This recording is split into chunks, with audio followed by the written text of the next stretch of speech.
Alright, ladies and gentlemen, how are you doing today? We are back. We are at a point that I have the new control box completely built, which we did in the last video. We're at the point we're going to start building it back up. So without any further ado, we're going to get started. I have this pile of parts and tools over here, and the first thing I'm going to do, I'm going to go ahead and swap out my legs. Now, I went on ahead and I cut new legs, same as I have on my specialty printer there. They're just over 5 inches. They're about roughly 5 3/8 inches or so tall, 5 1/4 inches tall. And then I've got the feet. I've still got to find my rubber foot pads like I have on that one, but for right now it'll be fine to just build it with the legs. So I'm going to leave the feet off for right now and just install the new legs. What I'm going to start by doing is tipping this printer up, side down, just like this. There we go. And then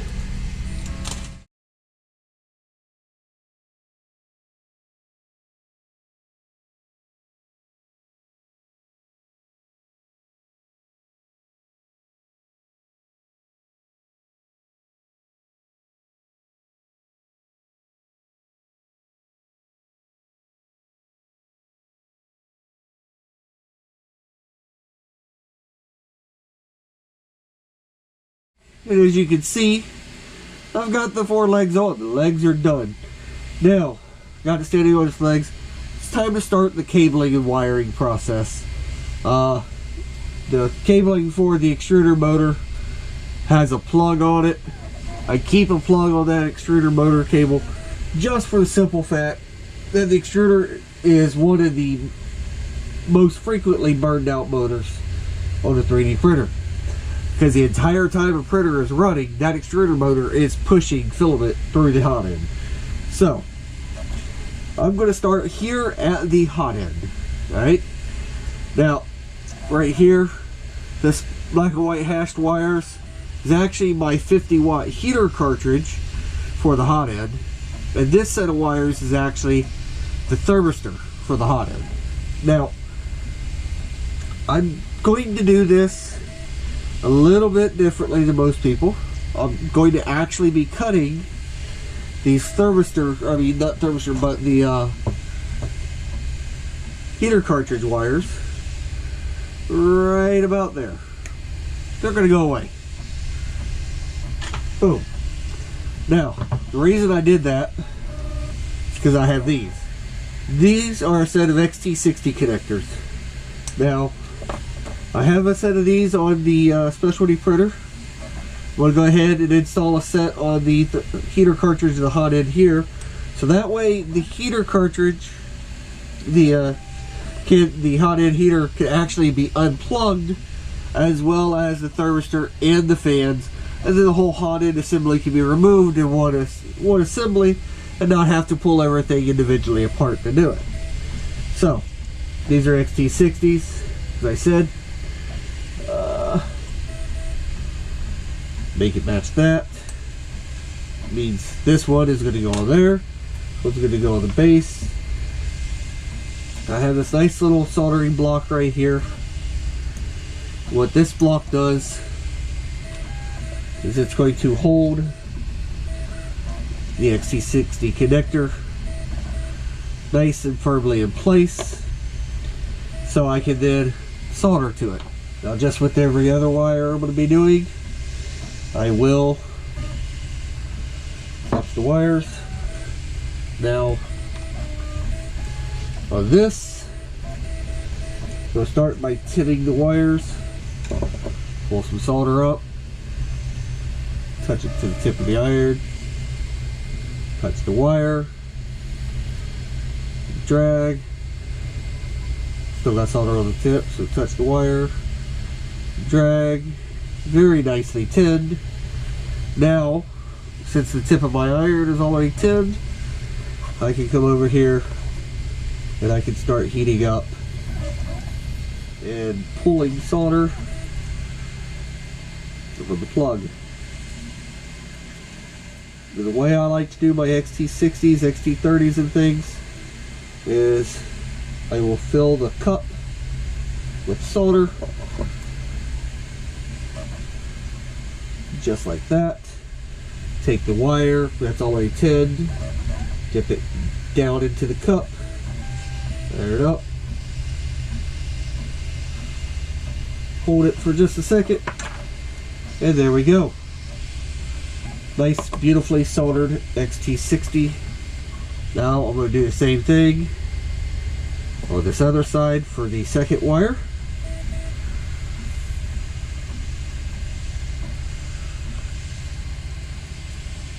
Push it through.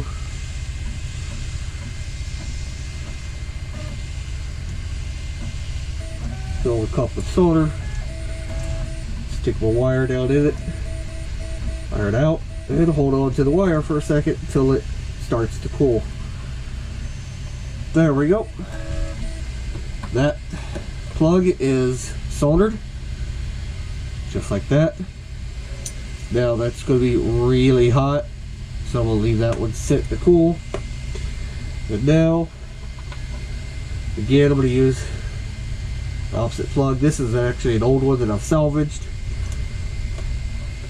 Put that down in there. I'm going to do the same thing with the blue and white wire that's going to feed it.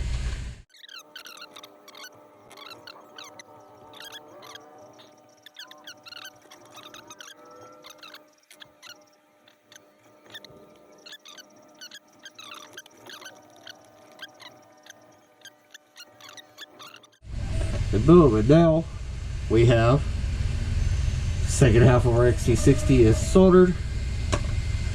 Set that down there to cool for a minute. While I do that, I'm going to go ahead, unplug that,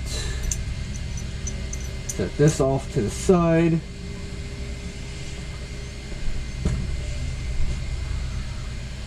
Take my little specialty heat shrink here,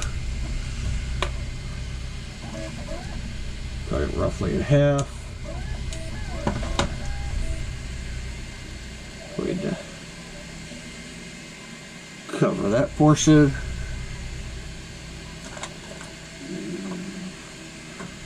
Where'd my fire maker go?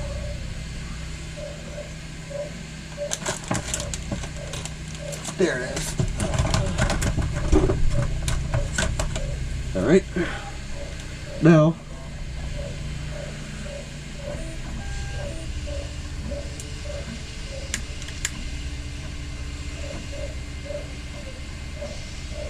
this is good, thick, glue-backed heat shrink, so it takes a good bit of heat to get it to shrink.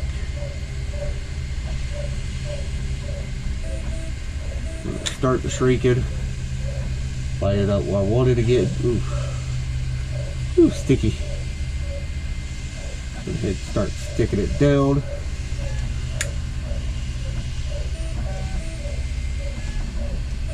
Continue to shrink it with fire.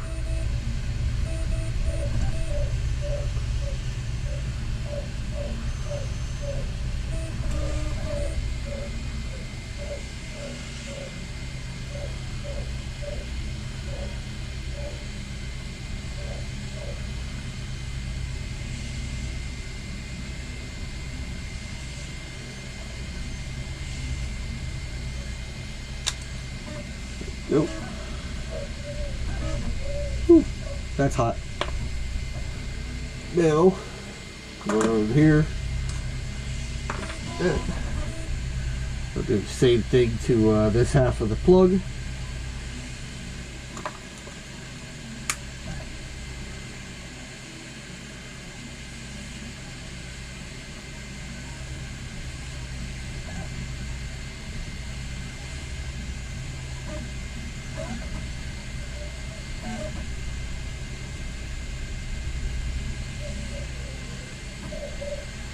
Go just a little quicker because this plug is still warm. Soldering. There we go. Now you can Ooh, that's hot. Tentatively plug those in. Now our first cable comes over the trunk. Goes back here. Just gonna go ahead and feed it under. Get out of the way. And now that gives us the basis for our other wiring. Alright, now this is the hot end thermistor. Just gonna go ahead back here at the top of the trunk somewhere, trim it off, and grab my cable. Now this is 4-pole 12-volt security cable that I'm using here. It is rated to handle 12 volts. It is rated to be able to do what we're going to be doing with it, so that's why I am using it. Once again,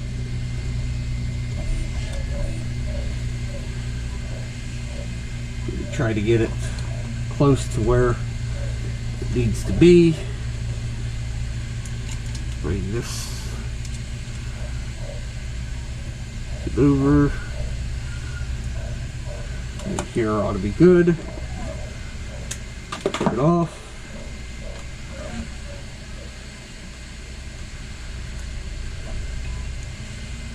Now, to prep this, because this is the thermistor cartridge, it's going to be reading the voltages of the thermistor to determine how hot the hot end actually is. And this is a 4-wire cable. I'm going to twist the wires into 2 pairs of 2 to hook up for that. If I don't burn my house down by dropping my solder yard.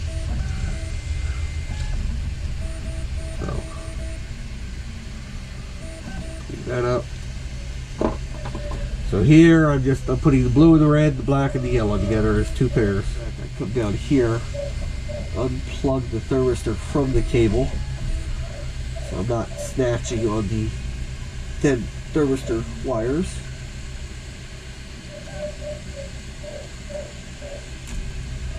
There we go.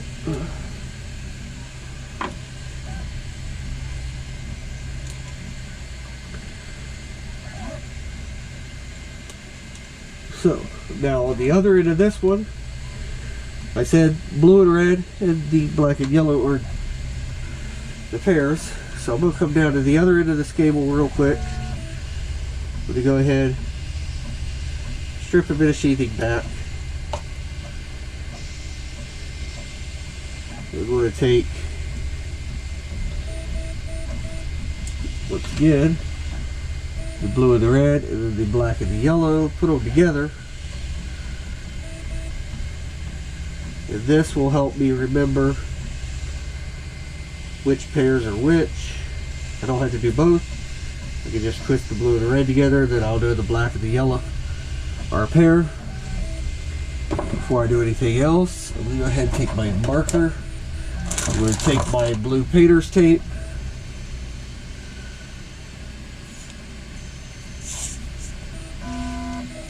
Pull it off. Put it here.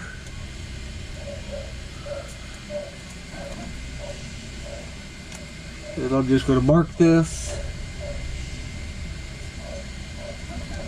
H E T H, hot end thermistor. And that tells me later on when I go to cable the box that that's my hot end thermistor, so I don't get confused. So now take these wires, peel them back, get my oh so precious heat shrink over here that I am running out of, and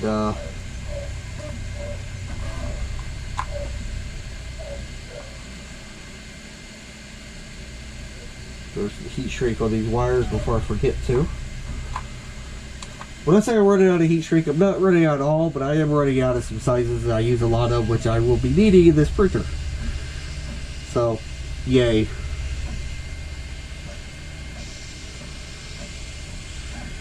So now,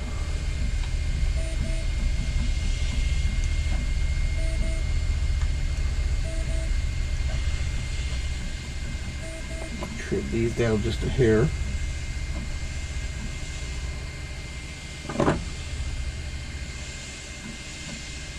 Take this, twist this wire around it, just like that. A little bit of flux.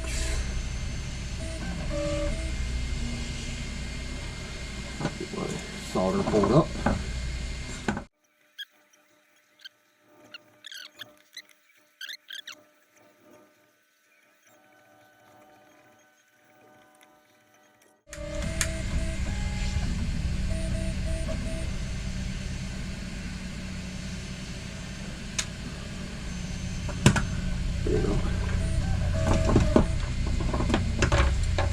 Okay, now that that's heat shrinked, come back down here. I'm going to reconnect it to my thermistor cartridge. Like so. Now I'm going to take my best friend, Mr. Zip Tie here, and I'm going to come right here. I'm going to bring this thermistor cartridge up to meet this. Just so I'm not pulling all those thin wires, that thermistor cartridge, give it a little slack. Go ahead and zip tie these two together. That'll just keep me from yanking on stuff that I don't need to be yanking on. Alright. And now we're going to do something a little bit different. This is, tell you what, I'm going to use the blue and the red as hots, and the black and the yellow as grounds. I'm only going to strip about 1/8 of an inch of sheathing off of each one of these.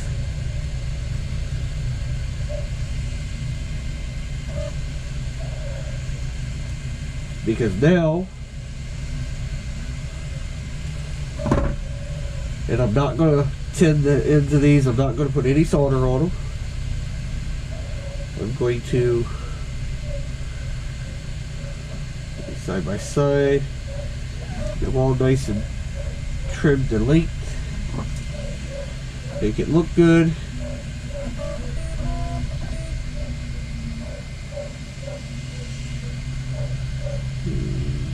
There we go. Twist them up. And now I'm going to pull out one of my favorite tools right here. Is the DuPont connectors and crimpers. What I'm going to want to do is I have two fans. I have a parts cooling fan and I have a hot end cooling fan.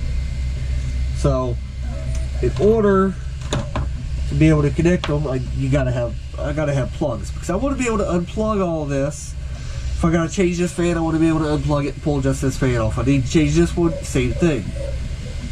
So these wires on this hot end side are a little short, so I gotta be really careful how I do these, not to mess them up. But what I'm going to do is pin all these for a couple of plugs and set it up so that they're easily removable. Now in this box here I have wrong plugs. Wrong box of plugs. That is the DuPonts. I don't need DuPonts. Don't need DuPonts. I need my Xt60 connectors. So, in this box here, I have a nice assortment of plug sizes. 3 prongs. I am pretty well out of 2-prong plugs. Got maybe I've got 2 pairs left. Let's see. That's 1 pair. Do I have a second 2-prong?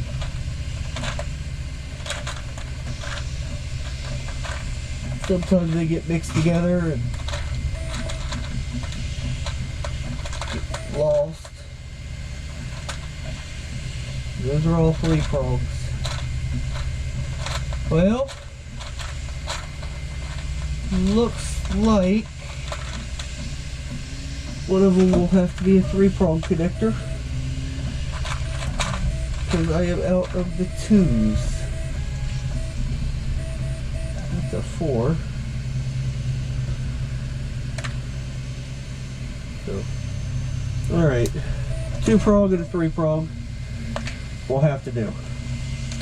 Now for these, each connection, we're going to have 2 straight pins. So I need 4 of these out. As long as I don't mess any up, it'll only be 4. And then for each connection, we need 2 of the female socket pins.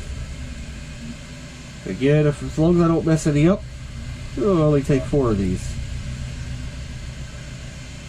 But yes, I mess these things up all the time. They're the bane of my existence at times. But they are worth having. They are well worth using. So, in order to keep this separated, one fan is going to be a 3-prong plug, and the other fan is going to be the 2-prong plug.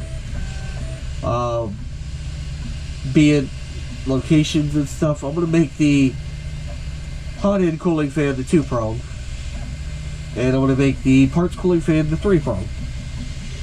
And even though I'm using 3-prong connector, I'm actually only using 2 prongs of it. So to start with, I want to put the pin side on the fan. So I'm going to bring this down and pick it up. Bring this down in here. The jaws down to it. Take the wire, it don't matter which one at this point. Get the wire down inside the plug.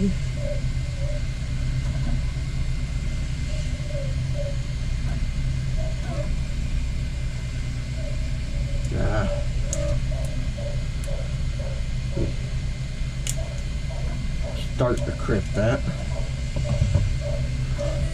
I like to bring it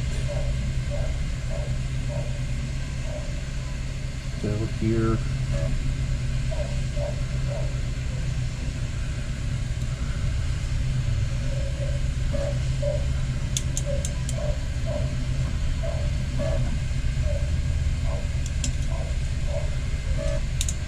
Telling you, I mess these up all the time, y'all. See, that's a little long, I just noticed. So, we will trim it back.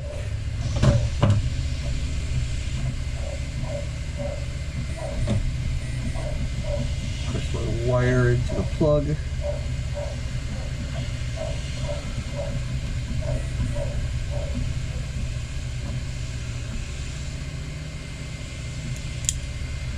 Press that down.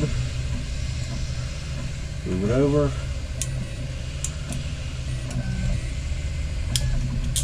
Crimp it all the way.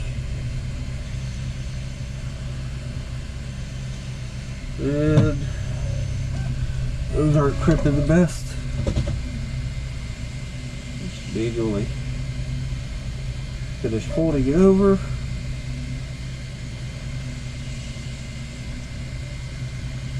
That. But now we'll take the long side,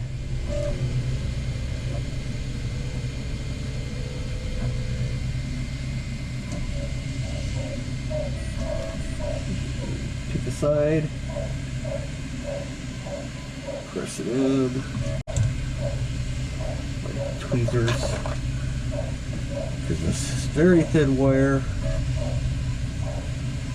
I will use the tweezers to press it all the way down to the socket. Now I will repeat that process.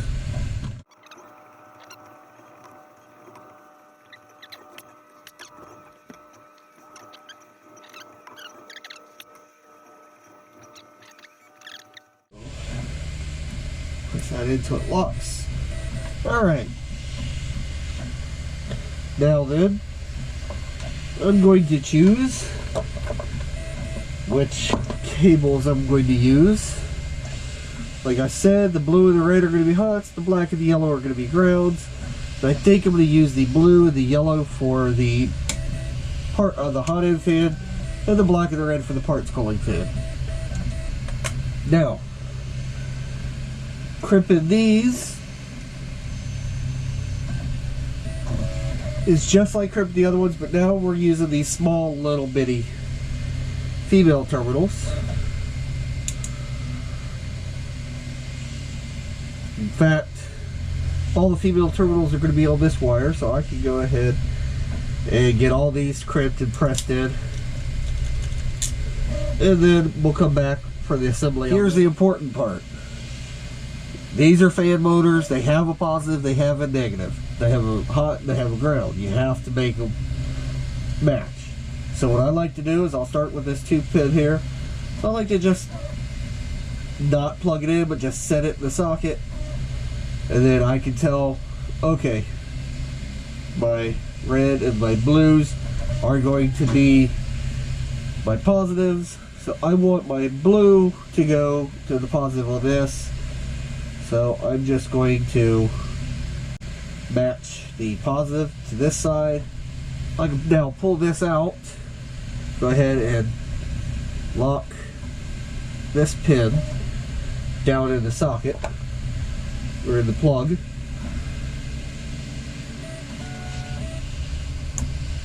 Like so.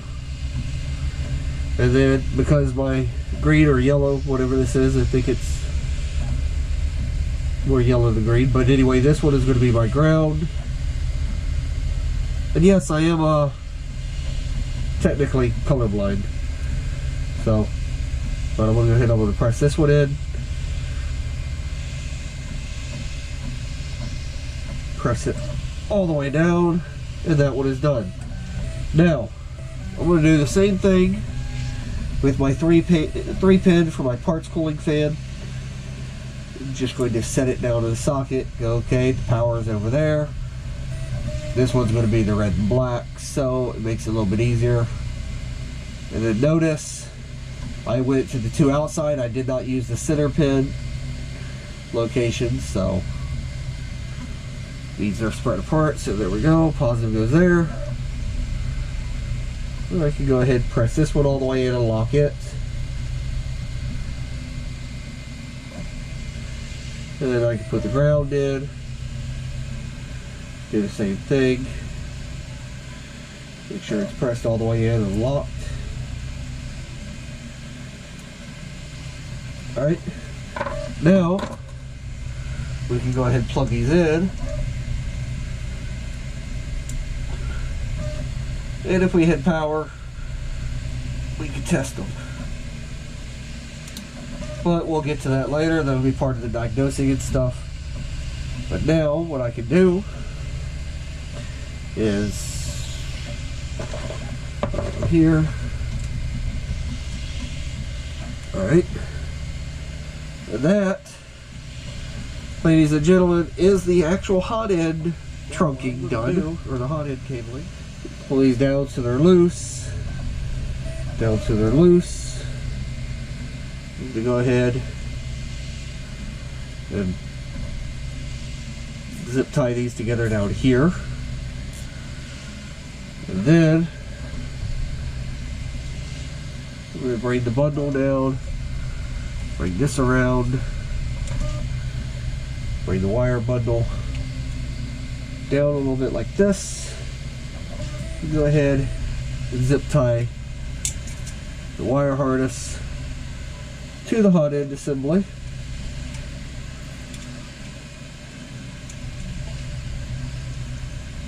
If you take anything away from this video, ladies and gentlemen, boys and girls, then take this. Always, always, always cable manage and clean things up as you go. So now, here we go. As you can see, I can pull these through just a little bit closer that way. Now, none of my cables are hanging long enough to touch the heat bed. They're all off to the side. They've all got some slack on them. My main trunk has some slack. And then I'm going to go ahead and run some zip ties right up my main trunk. Now, all I would have to do is clip zip ties and unplug plugs, and I can pull my hot end assembly out. Which, replacing, you know, 4 or 5 zip ties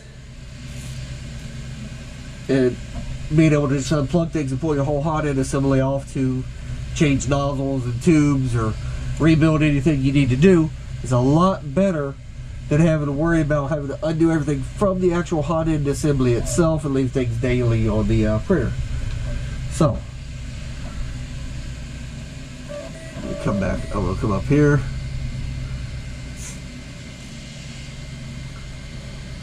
You notice I'm only going like every 6 or so inches roughly. I'm not precisely measuring it. Now here where I have my wire spliced, I'm going to pull just a little bit of slack, put a zip tie right here at that junction, nice and tight. And now you can see that this is going to be able to move everywhere I need it to. So I'm going to come there, and I'm going to say right here, we'll put a zip tie, and right in the middle of these 2 zip ties is pretty much where I'm going to secure the trunk to the printer. And then that way the whole hot end assembly will have plenty of room to move. Cables can move up and down with the hot end, and nothing's going to get stuck or in the way. So I'm going to finish up just zip tying these cables together.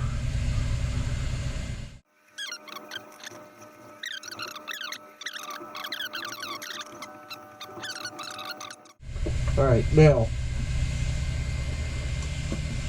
again, I have heater thermistor or hot end thermistor there. I'm going to take my blue tape, fill off a piece, put it across the lower white wire, and mark this with a big HE for hot end. That tells me that that's my heater for the hot end. And then on this one, I'm not going to separate any wires out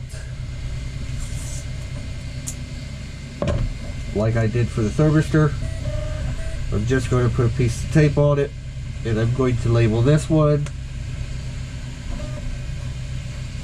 HF for hot end fans.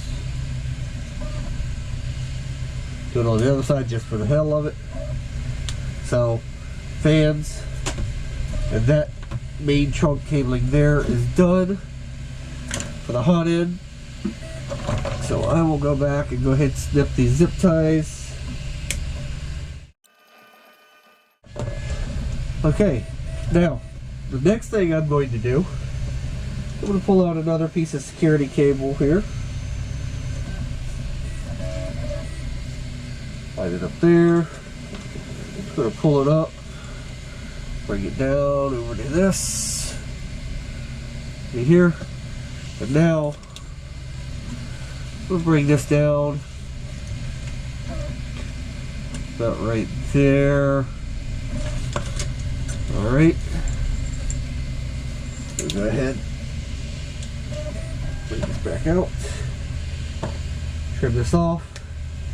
But now what I'm going to do is I'm going to cut 2 more pieces the same length. Now I have 3 cables that are the same length. Just going to lay them across here to keep them organized. Well, right there. Now, 2 cables are going to be for the X-axis motor and the X-axis limit switch. 1 cable is going to be the extruder motor. Start with the extruder wire here. We'll trim it back a little bit.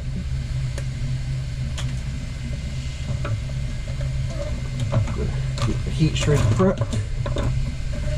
So I'm going to peel all these cables back most of the way. The plug.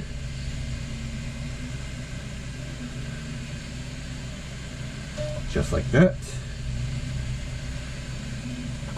Let's prep these.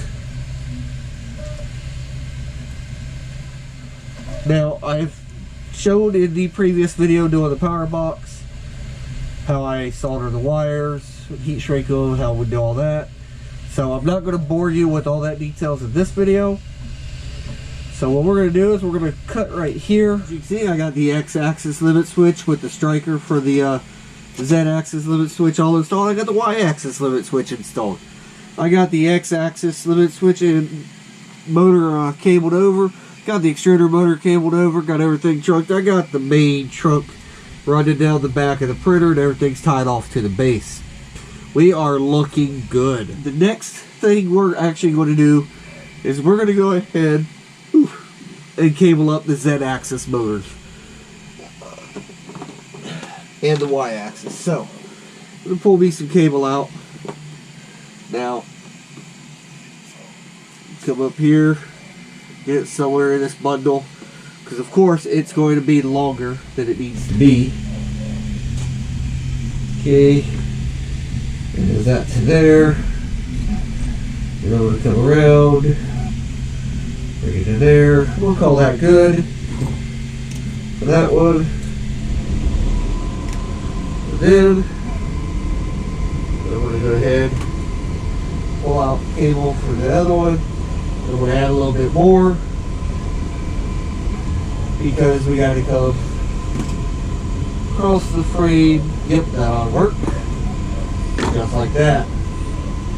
Now, before I do anything, I'm going to label these with my favorite label maker here.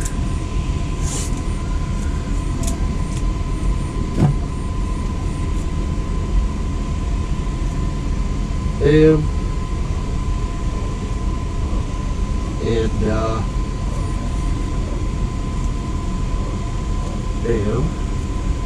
now these are both Z-axis steppers, and I could go Z1, Z2, but really it don't matter which one is which.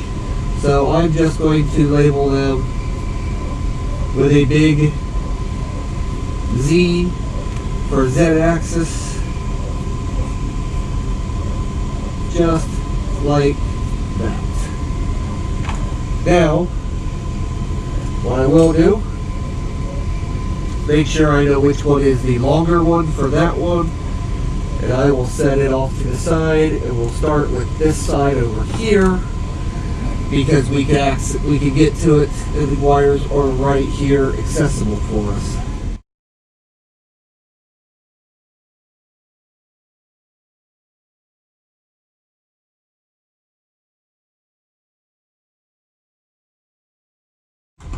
Now, take one of these ties, frame here. I'm going to put that motor wire under there, zip tie it to the frame to hold it in place.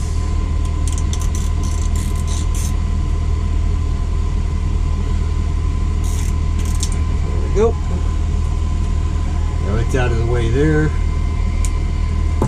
Then, as I said before, we cable manage as we go. So, now, we'll let that go under there. Come over here. it just a little bit of leeway. And we'll tie it to the stalk right here, or to the trunk. There. By itself, just like that. Right. Now, I have 2 limit switches I have to wire. So I got 2 more cables that have to go down the trunk to the control box. What I'm going to do with these, here is the Z-axis. This one's for the Y-axis. Plugs in underneath. So I've got barely the room I need to get in there and get it plugged in, but I can plug it in. Come on.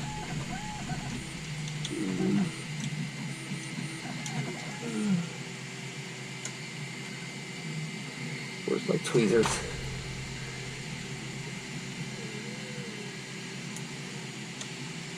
Sometimes it takes tweezers to get something plugged in.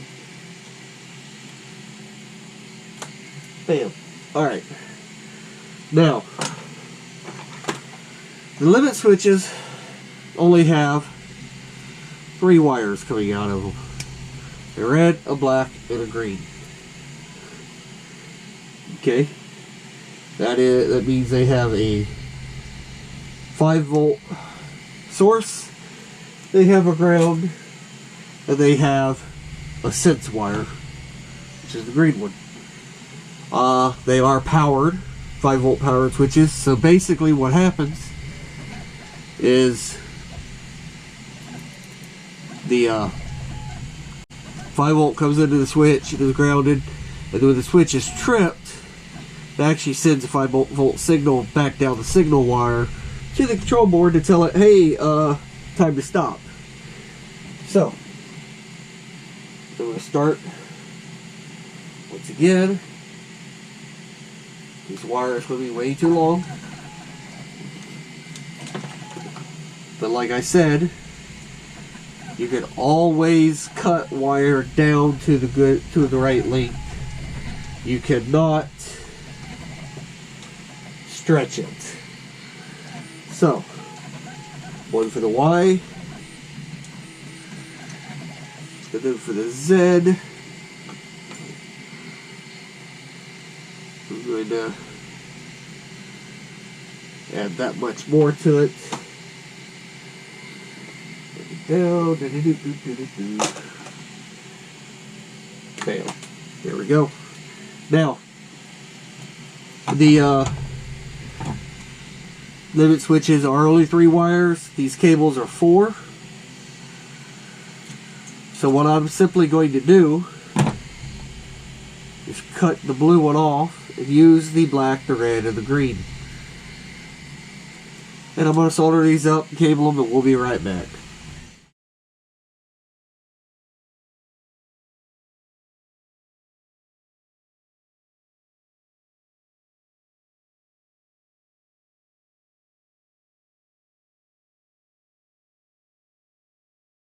There we go. I have my Z-axis, Y-axis limit switch wired up. I have both my Z-axis motors, my Y-axis motor cabled up. Everything is cabled, prepped, and ready. All in this big bundle of wires. The only thing I haven't done was label this one, which is the Z-axis limit switch. So I better do that now before I forget.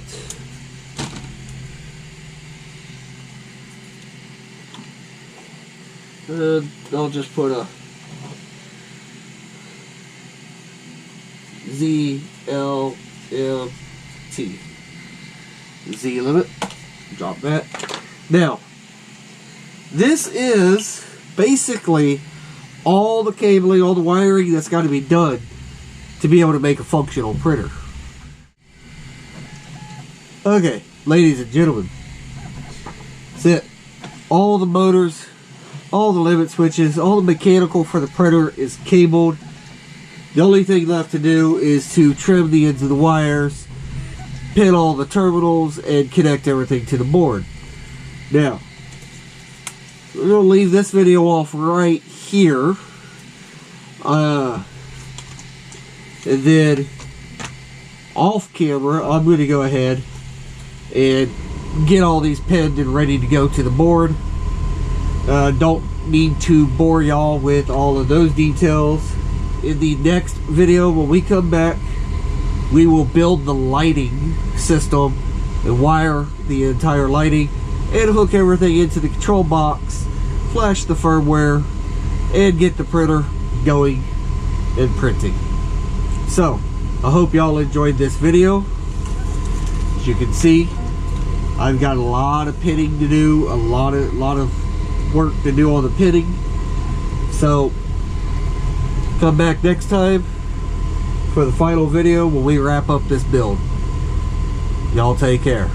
Y'all have a good one now.